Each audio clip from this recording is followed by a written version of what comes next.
Assalamualaikum warahmatullahi wabarakatuh. Nahmaduhu wa nusalli wa nusallimu ala rasulil karim wa ala alihi wa sahbihi ajma'in, amma ba'd. Alhamdulillah, insyaallah dalam video ini kita bahas mengenai akidah Ahlussunnah wal Jamaah. Sebelum kita bahas itu, kita dengarkan salah satu video dari Ustadz Salafi Wahabi, yaitu Ustadz Mauludi. Apabila malam sepertiganya telah datang, yang terakhirnya telah datang, Allah yang di atas arsy mendekat ke bumi sampai ke langit yang pertama. Dan ketika kita di sana sedang sholat, bersatu dua kedekatan. Kedekatan hakiki dan kedekatan ma'nawi. Kedekatan hakiki bahwa Allah memang lebih dekat kepada kita dibanding di siang hari.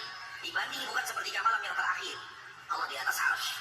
Namun sepertiga malam yang terakhir, Allah di langit dunia yang pertama. Hamba sangat dekat kepada Allah ketika dia sedang sujud. Bersatu kedekatan ma'nawi dengan kedekatan hissi. Maka di sini kita akan bahas pertama dalam tafsir Qurtubi, surah Al-An'am ayat ketiga. Wa huwallahu fis samawati wa fil ardh. Kalau kita artikan tanpa mentakwil ayat ini, maka ini akan membingungkan. Wa huwallahu, adapun Allah itu fis samawati, ada di langit-langit.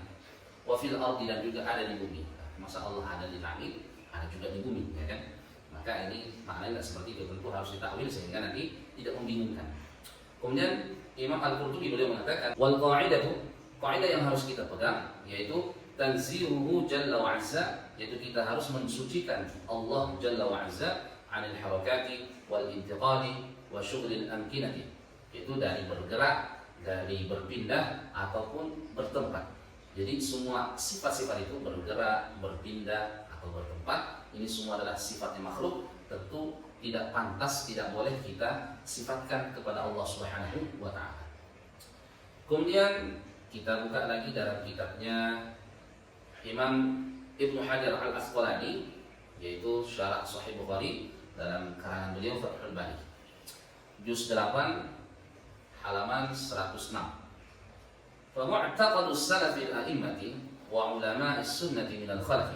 Adapun keyakinannya ulama salaf dan ulama ahli sunnah dari kalangan ulama khalaf, annallaha munazzahun, sesungguhnya Allah Subhanahu wa taala maha suci, 'anil harakati, dari yang namanya bergerak, wa tahawuli wal hululi laisa kamitsli syai', dan Allah juga maha suci dari yang namanya berpindah-pindah, ya, dari atas ke bawah, nanti naik lagi ke atas. Ini kan sifatnya makhluk, ya.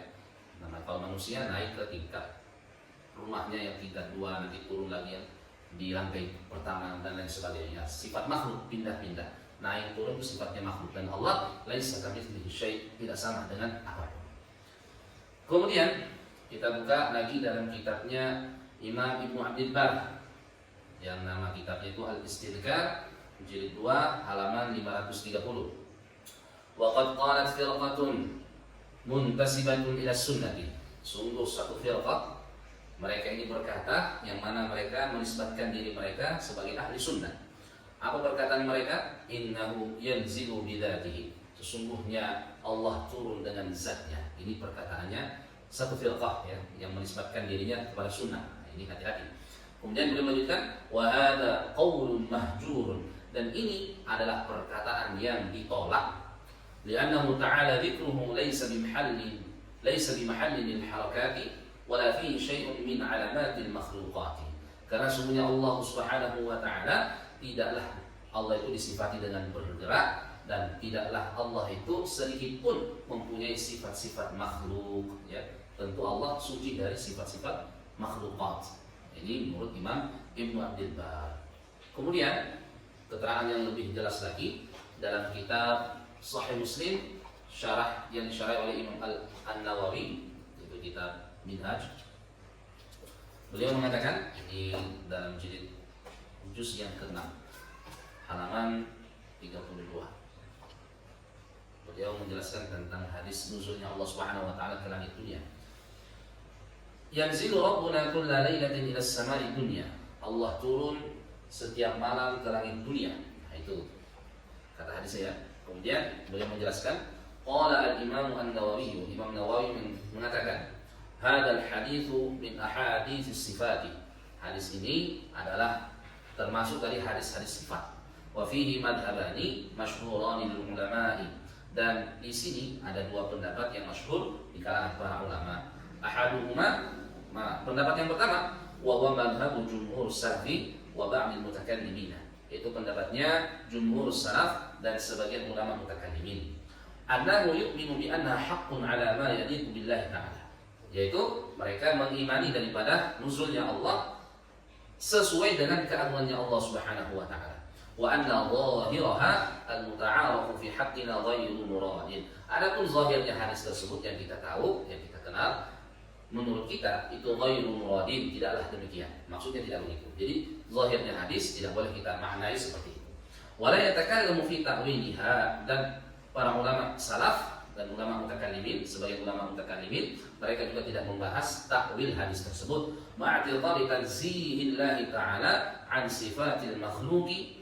Dan para ulama salaf dan ulama mutakallim, mereka meyakini sucinya Allah Ta'ala dari sifat-sifat makhluk, wa 'anil intiqali, sucinya Allah dari berpindah, wal harakati, sucinya Allah dari bergerak, wasaili samatil khalqi, dan semua ciri-ciri makhluk itu Allah Maha Suci dari itu semua. Jadi pendapat yang pertama, kalau dalam ilmu tauhid itu ya namanya tafwid, menyerahkan total maknanya kepada Allah, tidak usah diartikan gitu ya. Kemudian wazali, pendapat yang kedua, madhabu aktsaril mutakallimina wa jama'atin minas salaf, yaitu pendapatnya kebanyakan ulama mutakallimin dan jamaah dari ulama salaf.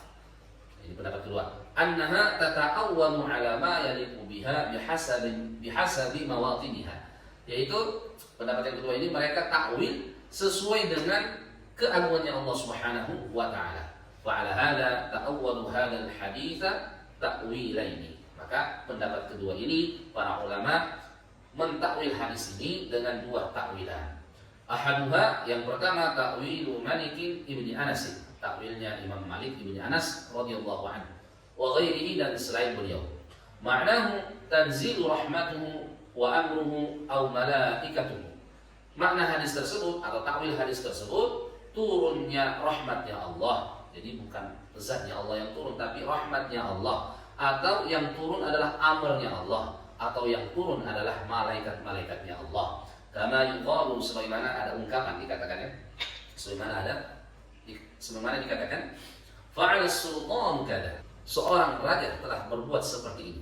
Idza fa'alahu atba'uhu bi amrihi, tapi ternyata yang bekerja itu, yang melakukan perbuatan tersebut adalah pengikutnya raja dengan perintah raja.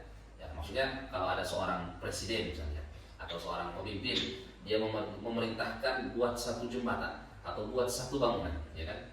Dikatakan, oh raja itu membuat jembatan, raja itu membuat bangunan. Tetapi kalau kita lihat, yang membuat itu bukan raja secara langsung, melainkan anak buahnya, pengikutnya dengan perintah raja. Nah, itu maksudnya. Kemudian wasani, takwil yang kedua, annahu 'ala isti'arati, yaitu atas makna majas isti'arah. Wa ma'nahu al-iqbalu 'ala ad-da'ina.